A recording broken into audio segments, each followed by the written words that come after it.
People think revenge happens in one dramatic moment. It doesn't. Real revenge starts quietly. With humiliation. With anger. With that one moment you replay in your head at 2 a.m., wondering what you should have said differently. For me, it started on a Monday morning. I had worked at Harrington Tech for almost 6 years. 6 years of overtime, 6 years of skipped weekends, 6 years of building projects that made other people rich. And honestly, I believed loyalty mattered. That was my first mistake. My boss, Richard Kane, loved one thing more than money: power. He wasn't the kind of man who yelled all the time. That would have been easier. No. Richard smiled while destroying people. That's what made him dangerous. That morning, the entire department was gathered in the conference room. Big presentation day. Investors, executives, everyone important. And I was nervous but excited. Because the project we were presenting, I built most of it. For 8 straight months. Late nights, coffee-stained hoodies, sleeping in the office twice. This project was mine. Or at least, I thought it was. Richard stood confidently at the front of the room. Perfect suit. Perfect smile. Perfect liar. He started the presentation smoothly, talking about innovation, leadership, vision, the usual corporate nonsense. Then suddenly, he switched slides, and my stomach dropped, because my name wasn't there. Not once. Every design, every strategy, every breakthrough idea, presented as his own work. At first I thought maybe he forgot. Maybe the next slide would mention me. Maybe, but then the investors started clapping, praising him, calling him brilliant. And Richard? He just smiled and accepted it. I felt sick. Then came the part I'll never forget. One investor looked toward me and asked, "So what exactly does she do here?" The room laughed softly, and Richard, without hesitation, smirked and said, "Mostly administrative support." Administrative support. I stared at him in disbelief, because everyone in that room knew the truth. They knew I built the system. They knew I carried the project. But nobody said anything, because that's how corporate America works. People protect power, not truth. I should have stayed quiet. That would have been smarter. But humiliation does something to you. It burns away fear. So I stood up. And I said, "That's not true." The room went silent instantly. Richard's smile disappeared for half a second. Just half a second. But I saw it. I built the predictive model, I continued. I wrote the strategy proposal. I designed the investor demo. Nobody moved. Nobody breathed. Richard slowly adjusted his tie. Then laughed. Actually laughed. And then he said the sentence that changed my life. "If you were really that important," he paused, "you wouldn't be replaceable." The room became painfully quiet. Then he looked directly at HR and said, "Collect her badge." My heart stopped. At first I thought he was joking. But HR stood up immediately. No hesitation, no discussion. Just like that. 6 years gone, in front of everyone. I remember grabbing my things in silence. Nobody looked at me. Nobody defended me. Not even the people I helped get promoted. That's when I learned something important. The corporate world has no friends, only opportunities. As I walked toward the exit, Richard called out one final thing. "Good luck finding another company willing to hire someone this emotional." People laughed again. Not loudly, but enough. Enough to stay in my memory forever. And at that moment, standing there embarrassed, furious, completely broken, I made myself a promise. One day, I would make Richard Kane regret humiliating me. Not with screaming. Not with revenge fantasies. No. I would destroy him the same way he destroyed others. Quietly. Professionally. Publicly. And I had absolutely no idea that 3 years later, I'd owned the company he loved more than his own family. The first few weeks after getting fired were brutal. Not movie brutal. Real brutal. The kind where your confidence disappears little by little every morning. I stopped sleeping properly. Stopped answering calls. Stopped opening LinkedIn because every post felt fake. Thrilled to announce, excited for this opportunity. Meanwhile, I was eating microwave noodles, wondering how long my savings would last. And Richard made sure things got worse. Because apparently humiliating me once wasn't enough. A week after I got fired, recruiters started ghosting me.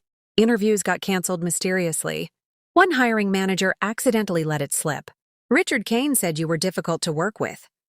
I almost laughed. Difficult. That's the word powerful people use when you stop obeying them. Months passed. Bills piled up. I sold my car, moved into a tiny apartment with terrible plumbing and noisy neighbors. At night, I kept replaying that conference room moment over and over again. If you were really that important, you wouldn't be replaceable. That sentence haunted me, because part of me feared he was right. What if I really was replaceable? What if all those years meant nothing? Then one night, everything changed. I was scrolling through old files on my laptop looking for freelance work samples. That's when I found it. A forgotten folder. Inside were early drafts of the predictive system I built at Harrington Tech. My system. My ideas. My code. And suddenly, I noticed something strange. The final version Richard presented to investors was incomplete. Dangerously incomplete. He had rushed the rollout after firing me, probably because he thought nobody else understood the system deeply enough. And honestly, he was right. Except for one thing. The model had a hidden scaling flaw. A flaw only I knew how to fix. And if the company expanded too quickly using that system, it would collapse. Hard. I sat there staring at the screen for almost an hour, my heart racing, because in that moment, I realized something. Richard didn't fire me because I was weak. He fired me because I was valuable. Too valuable. And suddenly, for the first time in months, I smiled. Not because I wanted revenge anymore, but because I finally understood my worth. And once you understand your worth, people become a lot less intimidating. That night, I stopped applying for jobs. Instead, I started building something of my own. At first, it was just me and a laptop. No investors, no fancy office, no team, just anger and caffeine. I started rebuilding the system from scratch, but this time better. Cleaner, smarter, safer. Everything Harrington Tech should have built. Freelance clients slowly turned into contracts. Contracts turned into partnerships. Partnerships turned into attention. And attention turns into money very quickly in America. Within a year, I had a small startup. Within 2, we were competing with companies 10 times our size. And the funniest part? Richard still had no idea, because arrogant people rarely look down long enough to notice who's rising. Then came the crash. Exactly the way I predicted. Harrington Tech expanded too aggressively using the flawed system. Investors panicked. Clients pulled out. Stock prices collapsed. News articles called it the fastest tech decline of the year. I called it karma.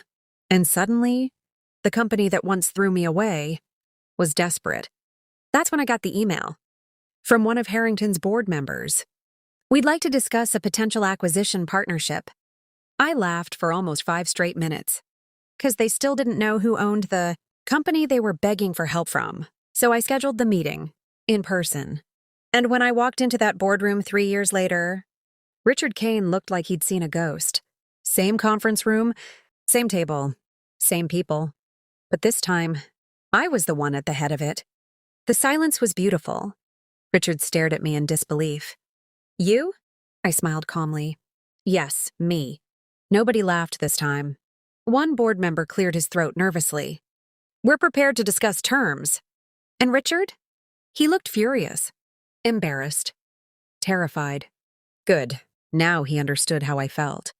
But the best moment came later, when the lawyers finalized everything. Because technically, I didn't just save the company, I bought controlling ownership, which meant Richard Kane now worked for me. The irony was almost poetic. After the meeting ended, everyone slowly left the room, until it was just me and him.